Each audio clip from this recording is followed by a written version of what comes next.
Halo,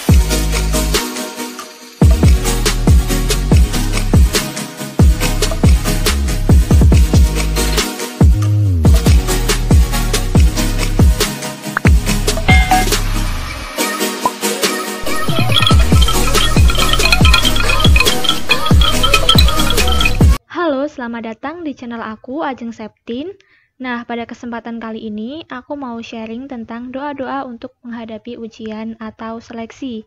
Sebagai umat Islam, kita sebaiknya berdoa dan berserah diri hanya kepada Allah Subhanahu wa Ta'ala ketika akan melakukan sesuatu. Hal ini juga berlaku ketika hendak menghadapi ujian atau seleksi. Selain persiapan fisik dan materi, ada baiknya juga membaca doa, supaya diberikan kemudahan dalam mengikuti seleksi yang akan dilaksanakan. Pasalnya, sebagai manusia, kita hanya bisa berusaha, dan hasil akhirnya hanya Allah Subhanahu wa Ta'ala lah yang menentukannya. Seperti apa doanya? Berikut ulasannya. Yang pertama, membaca surat Al-Waqiah setiap hari selama 30 hari sebelum mengikuti tes atau seleksi. Surat Al-Waqiah adalah surat ke-56 dalam Al-Quran.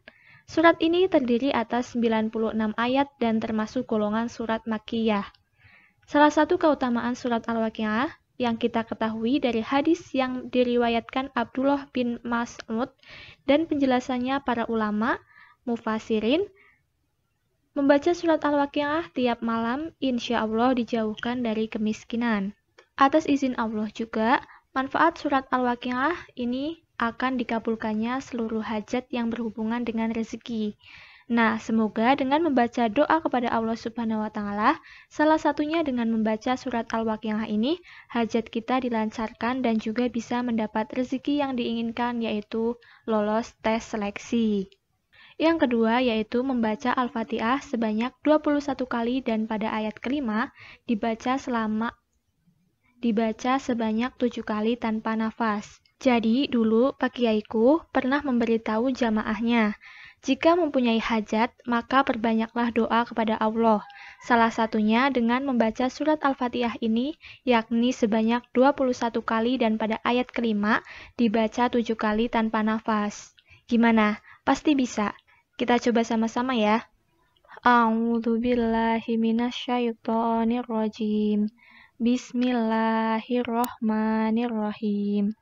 Alhamdulillahirabbil alamin. Arrahmanirrahim. Maliki yaumiddin. Iyyaka na'budu wa iyyaka nasta'in. Iyyaka na'budu wa iyyaka nasta'in. Iyyaka na'budu wa iyyaka nasta'in. Iyyaka na'budu wa iyyaka nasta'in. Iyyaka na'budu wa iyyaka nasta'in. Iyyaka na'budu wa iyyaka nasta'in. Iyyaka na'budu wa iyyaka nasta'in. Ihdinas siratal mustaqim, siratal ladzina an'amta 'alaihim, ghairil maghdubi 'alaihim waladdallin. Amin. Nah, kurang lebih seperti itu. Yang ketiga yaitu doa memohon kemudahan dalam segala urusan. Tata cara mengamalkannya yaitu, yang pertama, sebelum berangkat, mintalah restu dari kedua orang tua. Mintalah ibu mendoakan dan membacakan surat Al-Fatihah 7 kali dan Waqiah 3 kali yang diniatkan karena Allah dan pahalanya untuk mempermudah kita dalam mengerjakan soal ujian. Yang kedua, dorong doa dan sodakoh. Selain sebagai penolak bala, sodakoh juga bisa untuk membantu terkabulnya doa. Yang ketiga, saat akan melangkahkan kaki keluar rumah menuju sekolah, bacalah doa-doa. Misalnya dengan berzikir, memohon kepada Allah supaya dilancarkan nanti ketika sedang mengerjakan soal tes seleksi ujian. Yang keempat, saat akan masuk ruangan ujian, bacalah doa ini. Robbisrohli, sodri, wayassirli amri, wahlul 'uqdatam min lisani yafqahu qauli.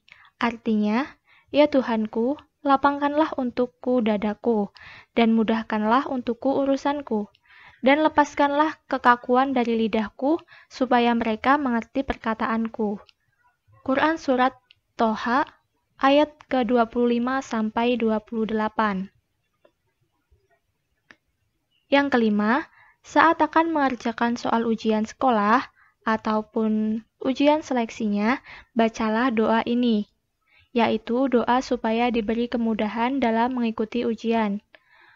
Allahumma la sahla illa ma ja'altahu sahlan wa anta taj'alul hasna iza syi'ta sahlan.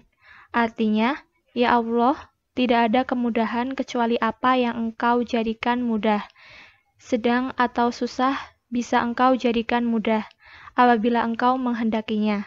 Shahih Ibnu Hibban nomor 2427, Syekh Abdul Qadir Al-Arnaut menyatakan sahih dalam Tarikh Al-Azkar halaman 106. Yang keenam, jika ada soal dengan jawaban meragukan, bacalah sholawat. Insya Allah, pensil ataupun yang kita coret akan dibimbing pada jawaban yang benar karena kehendak Allah. Yang ketujuh, doakan juga teman-teman kita supaya diberikan kemudahan, karena dengan demikian, malaikat akan mendoakan kemudahan untuk kita. Nah, itulah doa supaya diberi kemudahan saat ujian, dan insya Allah atas izin Allah juga akan mendapatkan hasil yang terbaik seperti apa yang kita inginkan. Tetapi jika tidak mendapatkan apa yang kita inginkan, berpositif thinkinglah bahwa itu adalah hasil yang terbaik dan suatu saat nanti Allah akan menghadiahkan hal baik yang tidak kita sadari ataupun kita sadari. Apapun hasilnya merupakan hal yang terbaik yang Allah kasih kepada kita semua. Selamat mencoba, semoga bermanfaat bagi kalian semua yang menonton. Dan jangan lupa untuk yang belum subscribe, silahkan di-subscribe. Sekian video kali ini. Apabila ada kesalahan, mohon dimaafkan.